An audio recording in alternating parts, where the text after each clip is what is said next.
Criss Prophy, musically obsessed. Criss Prophy, musically obsessed. With vinyl CDs and cassettes.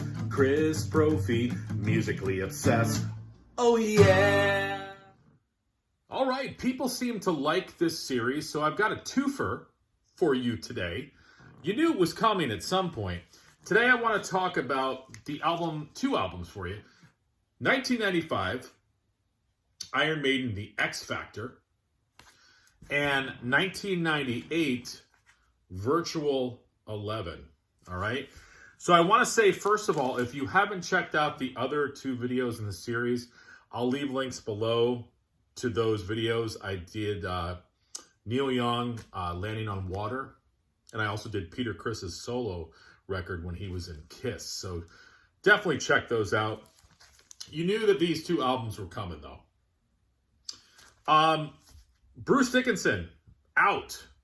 Bring in Blaze Bayley, formerly of Wolfsbane. Check them out as well. I didn't know Blaze Bayley when he came into Maiden. I didn't really know too much about Wolfsbane. But 1995, I don't think many people really cared about what Iron Maiden was doing. I remember running across this at maybe it was like a Best Buy or something back in the 90s. And I was like, you know what, let me pick it up. I knew Bruce wasn't on it. And I'll tell you the truth, at first it didn't really hit me. Maybe I wasn't ready for it. It's different. It's dark. The production is not that bright production that we expect from Maiden, like when we were hearing albums produced by Martin Birch. The songs, this is when the songs started to get very long with bass intros, and it started with these albums. Now, out of these two albums, I like Virtual 11 better, but this one, you've got some classics on here. Sign of the Cross, I mean, they would do that live with Bruce. Lord of the Flies is a killer tune. Man on the Edge is great. Fortunes of War, I love. Look for the Truth, I dig. It loses me a little bit with like songs like The Aftermath and Judgment of Heaven and Blood on the World's Hands. They're still good songs. They just kind of drag for me a little bit. I love 2 a.m. and I like The Unbeliever. But this is produced by Steve Harris. Blaze does a great job with his just dark tone that he brings to Maiden. I think the problem was when Blaze started to try to sing some of those early era Bruce Dickinson songs, he had trouble doing it because he had a different range than Bruce Dickinson. I have a bootleg of Blaze trying to sing some of those songs. It just didn't work. And I think Steve Harris should have just realized that and maybe done more tunes like Wrathchild, maybe some more of the Paul Di'Anno tunes that Blaze could pull off. But this is an album that people love to hate. Listen to it again. Don't go into it expecting Seventh Son of a Seventh Son. This is a different Maiden, but it's really, really good.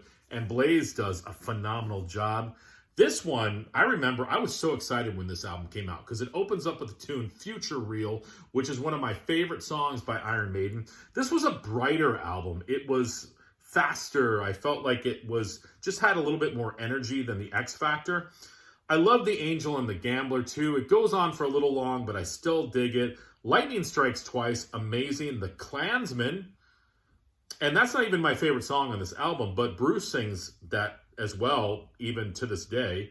When Two Worlds Collide, that's a Dave Murray tune, awesome. The Educated Fool, Don't Look to the Eyes of a Stranger, and the last tune, a ballad by Yannick Gers and Blaze, Como Esta Amigos, which is a great freaking song. This album is criminally underrated. People love to hate. Out of these two, I think people probably love to hate this one more. And this is my favorite out of the two. Blaze would leave after this album.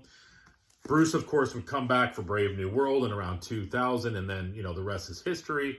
Blaze would go on to make a crap load of solo records that are even better than these.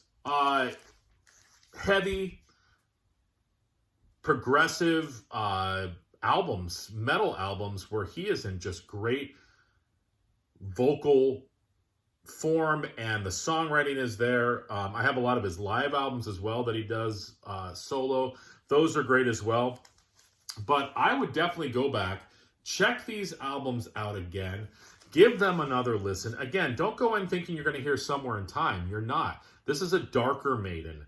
It's especially on the X Factor. Blaze has a different vocal technique. He has a different tone to his voice. The songwriting was a little different. But they're still very, very strong albums. And I feel like they get negative reviews, and I think it's just because it's different. But go back, listen to them, and then tell me what you think. Hey, maybe you still hate them. I don't know. But I definitely wanted to come on here and talk about these two. Blaze Bayley, one of my favorite metal singers. Definitely check out his solo stuff too. All right, everyone. Bye.